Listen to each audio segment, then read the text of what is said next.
ഓം അജ്ഞാനതിമിരാന്ധസ്യ ജ്ഞാനാഞ്ജനശലാകയാ ചക്ഷുരുന്മീലിതം യേന തസ്മൈ ശ്രീഗുരവേ നമഃ. ഓം മുദാകരാത്തമോദകം സദാ വിമുക്തിസാധകം കലാധരാവതംസകം വിലാസിലോകരക്ഷകം അനായകൈകനായകം വിനാശിതേ ഭദൈത്യകം നതാശുഭാശുനാശകം നമാമീതം വിനായകം. സവിത്രീഭിർവാചാം ശശിമണിശിലാഭംഗരുചിഭിः വശിന്യാദ്യാഭിസ്ത്വാം സഹജനനീ സഞ്ചിന്തയതി യഃ സകർത്താ കാവ്യാനാം ഭവതി മഹതാം ഭംഗിരുചിഭിः വചോഭിർവാഗ്ദേവീ വദനകമലാമോദമധുരൈः. മാണിക്യപ്രതിമപ്രഭാം ഹിമനിഭൈത്തുംഗൈശ്ചതുർഭിർഗജൈः ഹസ്താഗ്രാഹിതരത്നകുംഭസലിലൈരാസിച്യമാനം മുദാ ഹസ്താബ്ജൈർവരദാനമംബുജയുഗ ഭീതിർദധാനാം ഹരികാന്താം കാംക്ഷിതപാരിജാതലതീകാം വന്ദേ സരോജാസനാം. ഓം ശ്രീമാത്രേ നമഃ. അടുത്ത നാമമാണെന്ത്? ശ്രീമാത, ശ്രീ മഹാരാജ്ഞി, ശ്രീമത് സിംഹാസനേശ്വരി, ചിദഗ്നികുണ്ഡ സംഭൂത. അടുത്ത നാമം ദേവകാര്യ സമുദ്യത എന്നാണ്. ദേവന്മാരുടെ കാര്യസിദ്ധികൾക്ക് ശ്രമിക്കുന്നവൾ അല്ലെങ്കിൽ ഒരുമ്പെടുന്നവൾ എന്നൊക്കെ അർത്ഥം. അപ്പൊ ദേവന്മാർക്ക് എപ്പോഴെപ്പോഴൊക്കെയാണ് ആവശ്യം വരുന്നത് ആ സമയത്തൊക്കെ ദേവി അവിടെ രക്ഷിക്കാൻ എത്തും. അപ്പൊ ദേവി മഹാത്മ്യത്തിലൊക്കെ നമ്മൾ കണ്ടിട്ടുള്ളതാണ്. എപ്പോഴാണോ നിങ്ങൾ പ്രാർത്ഥിക്കുന്നു അപ്പൊ ഞാൻ വരും എന്നാ പറയുന്നത് ഇല്ലേ?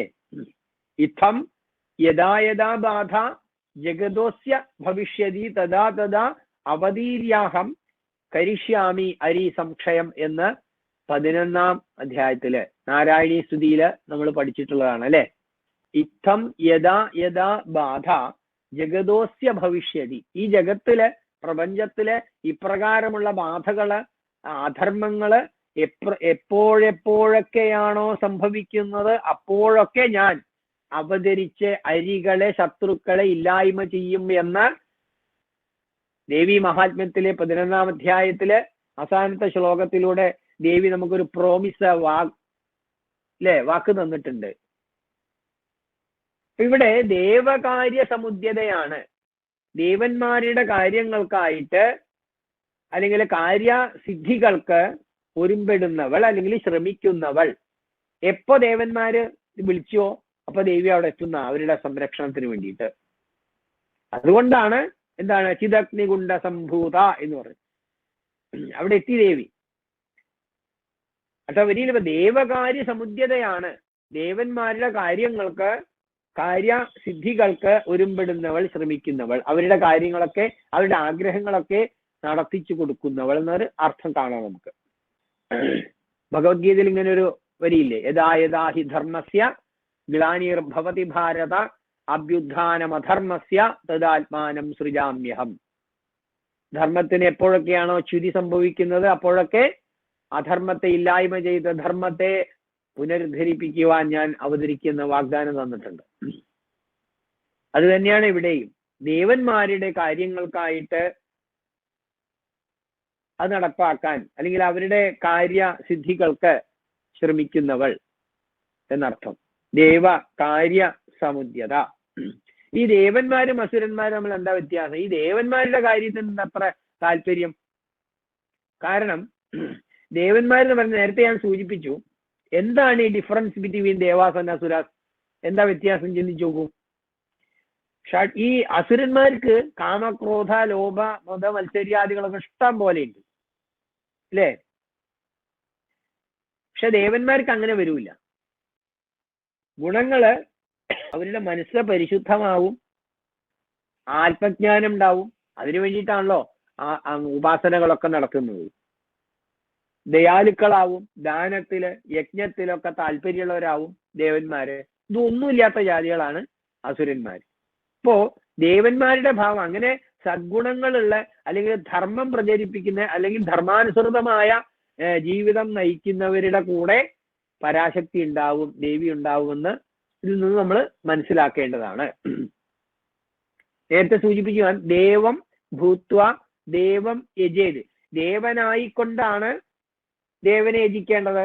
അപ്പൊ നമ്മളിലുള്ള ആസുരിക ഭാവം കളഞ്ഞിട്ട് വേണം ഏതൊക്കെ വിധത്തിലുള്ള മനസ്സിനെ